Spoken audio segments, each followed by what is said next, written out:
Hi, oh,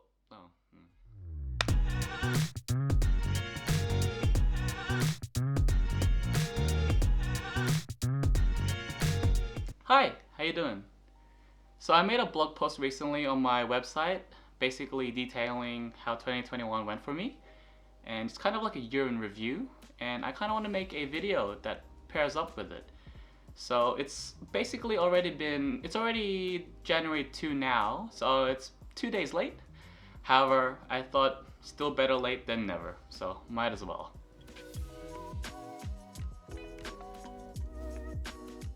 So, 2021. What a roller coaster of a year this has been. So many unexpected things have happened, whether they be good or bad. It taught me many things.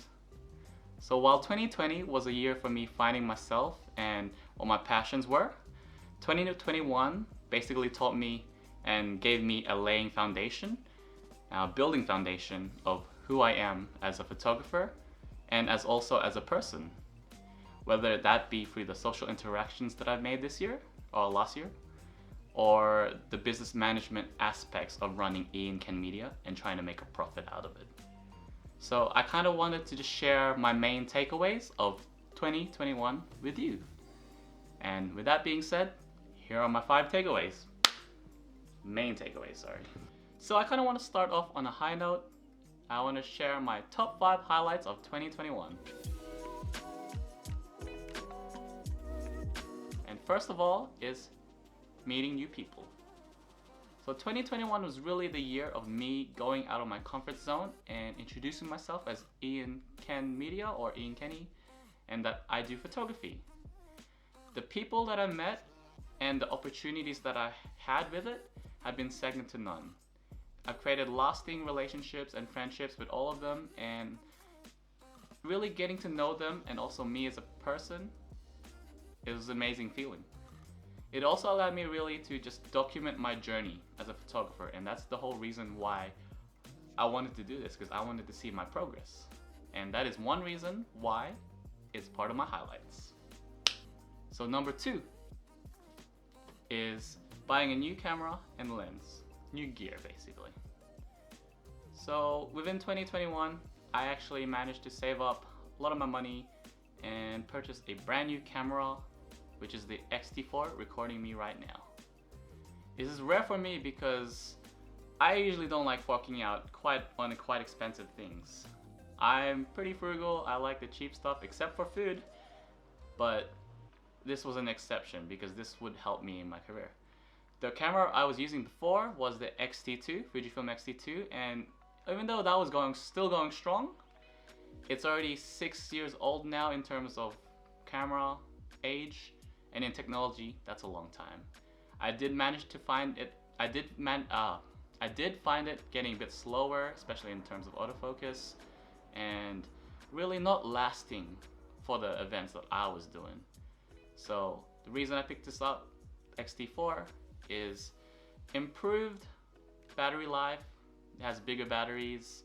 It looks cool too, but also newer firmware upgrades with better autofocusing system, and also really video capabilities. And I don't know if you've been keeping up with my Instagram, but I've been using those video capabilities and really making reels, trying to make a lot of short videos on YouTube, but yeah, trying all that stuff out. I've also managed to pick up a really nice lens for a cheap price. It's the Fujifilm 50mm f1.0 for all that bokeh-licious blur. But I managed to rent it out for $75 a month, and this usually retails at $2,700. So I was pretty happy with that, and definitely a reason why it's part of my highlights. Okay, so reason number 3 was finding film photography. So film photography has always been in the back of my head. I've always loved it. I've always wanted to get into it. However, I was way too intimidated to actually dive in, buy a film camera, and spend a lot of money on film. Because, reason, it's expensive. But 3 months ago, I managed to pull the trigger, buy myself a film camera, buy some film, and really test it out. I would consider this a highlight mainly because the lessons I've learned of using film, I brought it over to the digital aspects of my photography and really learn how to slow myself down and really compose my shots. It's also really hella fun. So that's definitely one reason why. But I find myself really taking my time more when I'm doing a portrait session and really thinking about the shots I want, because I don't want to be wasting time going through my files of 1,000 files and trying to cull it down to, who knows, maybe 50 reasonable shots. I've noticed my recent shoot, I'm only managed to shoot 150 and was able to keep at least 50. So that's at least a 40 something % hit rate. Definitely using those principles, relearning the basics of photography, one reason why I would consider finding film a highlight. Okay, so number 4 is finding my style. 2021, big highlight of it is really looking back and finding my own style and what I love to do within the scopes of photography. So looking back at my early works, not much I can say except I was not too proud. Like, I would think now that an amateur took it. And I'll be correct, because at the time I really didn't know what I was doing. I didn't know what style I was going through, and I didn't really, narrow down what I specialize in. So looking back, it's a mix and match of different things that I was experimenting on. However, at the later parts of the year, I ended up starting to really hone in what I like to do, which is portraiture work, and really just kind of bring out emotions to it. But I managed to find the way I like to do things, what I don't like to do in a photo. So for me, I like the lifted black look. However, I don't like it too lifted. And it's just something that you end up finding out the more you shoot, the more you work on your craft, and just the more you take photos. And I would say it's a highlight mainly for the fact that I've worked hard throughout the year to find it. And that is the reason why. So number 5 is the support network and the friends that I have. It's safe to say that I wouldn't be here creating this video or writing that blog up or posting that Instagram reel up if it wasn't for my friends and also my creative friends. They do creative stuff that have been supporting me all the way and really guiding me, teaching me techniques, skills, but also sharing tips on how to run the business, and not afraid to really critique me and say what they think. I kind of want to do a big shout out, big mention to, first of all, Chino of Sync Visuals, Justin of Project Image, and Pat of Neil Patrick and Beat of Photography. I think that's his Instagram. I'll link it down below. But I want to say a big thank you to them for always pushing me creatively, always making me want to improve my work, so that when I put my stuff next to theirs, that I can stand up with that, because they are amazing creative people, and I always feel like I need to step up my game. So big thank you to them. Also want to do a big thank you to all the friends that have actually really supported me personally, telling me what I needed to hear, the harsh truth, but also the praise that they do. So you know who you are. Big thank you to you. Alright, so while I can rave on and on about my highlights and all the good things about 2021, I kind of want to bring it down and really share about the lowlights I've had, because it's not always just up for a year. A lot of things happen, a lot of circumstances occur, and I just want to share my top lowlights of 2021.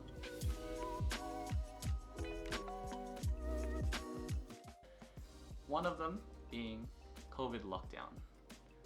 So the lockdown happened around mid-July or August, and it lasted all the way down to like late October, and it was really sucky. It was really rough Because for me, I was so excited for spring, and when October hit, spring season, or even before that actually, spring season hit, I was so excited to go out, take photos of flowers and all my beautiful friends. However, I was stuck inside really just shooting myself and any objects that I couldn't find. It really took a toll because one, I couldn't go out, two, couldn't meet people, and then also three, I couldn't even learn, improve, because I couldn't even edit. I didn't want to edit old photos. I didn't have any new content to go through. So I was kind of really in a rut. I would say that's definitely one of the low lights. This lockdown was actually a lot rougher than the first lockdown. I don't know why, but it was. So yeah, low light. All right, so second low light, basically the weather. So do you think that after the lockdown ends, I'll be going out, having time of my life, taking photos of flowers, beautiful model friends? Yes, they are. And yeah, just having a blast. Well, it turns out that it's not always sunshine, rainbows, like literally. It was pretty bad. All I saw, once lockdown ended, all I saw within the months of October and November was literally gray skies, cloudy, showers, and tads of hail. Not fun. So for the spring season that I've been so desperately searching for, or really just waiting for, all I had was just rain. Was not fun. Definitely a low light. And I know I can't use that excuse the weather as an excuse to not be able to do photography. Like, yes, I can do some rain photos, like people in the rain, do all that stuff, like street photography in the rain. I've seen that work done. But when a major project that you're working on requires lots of sunlight, really bright blue skies, nothing else you can say except maybe it wasn't the time or something like that. I don't know, don't quote me. I don't know my quotes. So another low light of mine was finding film. So this one's kind of a joke, but also it's kind of true. Like, it's a little bit of a low light, mainly because one, yes, I know it's fun, and I did say it's a highlight, and like I learned a lot from it. But main reason why I would consider it low light is it's hella expensive. So considering the fact that film photography is coming back on the rise and everyone's getting back into it, it doesn't help that I came in so late when the prices are already so expensive, cameras are already hella expensive. But Kodak is raising their prices as of 2022. 30%, I'm pretty sure. That's big steep. That's really steep. And then Fujifilm is really discontinuing most of their popular stock. So it's really hard to find a pair, or like, it's really hard to find stock of film, especially here in Australia. Here in Canberra, actually, especially that, because I definitely need to pay for shipping. It like, I think a roll of Portra 400 costs me $27 last time I checked. But that's before the price hike that Kodak was planning, so I actually don't know.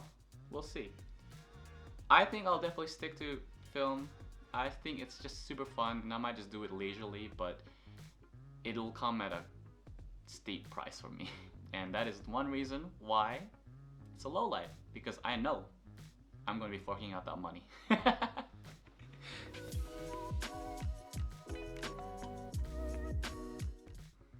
Alright, so a topic I want to be talking about is patience is a virtue. So one main takeaway that I will take with me through 2021 is that there's really no need to rush. Taking your time and really working on your craft and honing on it will definitely reward you big time in the end. You will reap what you sow.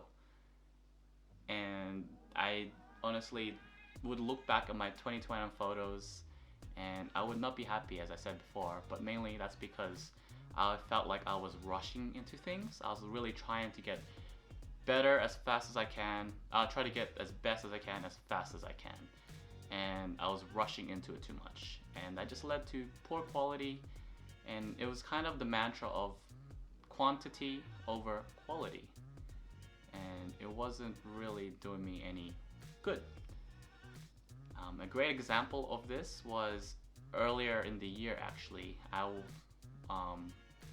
wanted to do a shoot with my friend Ingrid Cruz. Links to her socials probably somewhere, I don't know where, but yeah, I wanted to do one early in the year. However, due to her busy schedule, we had to cancel it, and we both forgot about it. It took us about 9 months down the line to basically kind of reconnect and kind of redo it again. But that 9 months definitely I would consider is a blessing in disguise for me, because it allowed me to really hone my skills, work on my style, and really develop a photo set, a photo shoot that will really bring Ingrid and the photos justice. And here's some sample images I'll put up, because I 100% know that if I did this shoot early in the year, it wouldn't turn out, I would not have been happy with the quality that I put out. So yeah, definitely a lesson learned. Take your time, enjoy the process, and really just work hard for it. Keep working on it. Keep working on it. So the most important lesson I learned in 2021 was be patient, improve yourself, and always strive to learn. As I said before, patience is a virtue, and better to not rush your work, as your work really shows itself in your art. Hard work will always pay off. That's one thing I learned as well.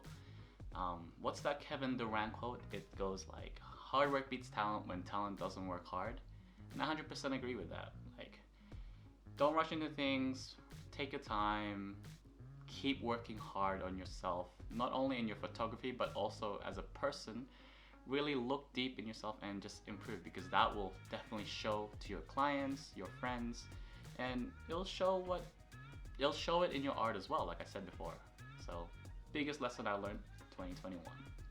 Being able to grow in the mind and having the willingness to always learn and strive to do better is a trait that is so invaluable, especially in the creative industry. So just to recap, 2021, what a crazy year. So many lessons been taught to me. I learned so much. It really allowed me to build myself, but also allowed me to create a lot of friendships, meet new people, have great opportunities through photography. And as one of my favorite film photographers on YouTube would say, Chris Chu, 2021 was bussin'. But as 2021 comes to a close and 2022 coming in hot, I kind of wanted to update you my plans of what I would plan to do. I'm planning to stay on this platform, keep creating content. There is a major project that I am working on that I will reveal in time. Currently in the works of creating the blog post and also the video for it. However, I kind of need some more content on that project. So yeah, in time, stay keen. But yeah, I'm definitely gonna keep this up. It's definitely a passion. My side business, also something that I love to do. So, and you know what they say, it's not work if you love it. And for me, it doesn't feel like work. So yeah, stay keen, stay on the channel, stay on my Instagram feed. If you don't know me, now you do. If your friends don't know me, share it to them. Share some goodness. Share me, please. And hope you had a great 2021. Hope you had a happy New Year's, and I can't wait to continue seeing you all 2022. Bye. Dance with me, ooh. Before I end this, I want to say a big thank you to you. Because without you and without your support, I wouldn't be here creating these videos, creating the content that I'm creating, and also just being who I am. So, big shout out to you. Stay keen for more videos. Let me know if there's anything you want me to do. Let me know if there's things that you didn't like in this video or you don't like in my work. I'm happy. I like to take criticism. I want to improve, so feel free. You can roast me, but I have a pretty thick skin. I'm sensitive, but I have a thick skin, so go ahead. Anyway, have a happy New Year's. This is farewell for this video. I've said bye so many times now, so yeah, bye.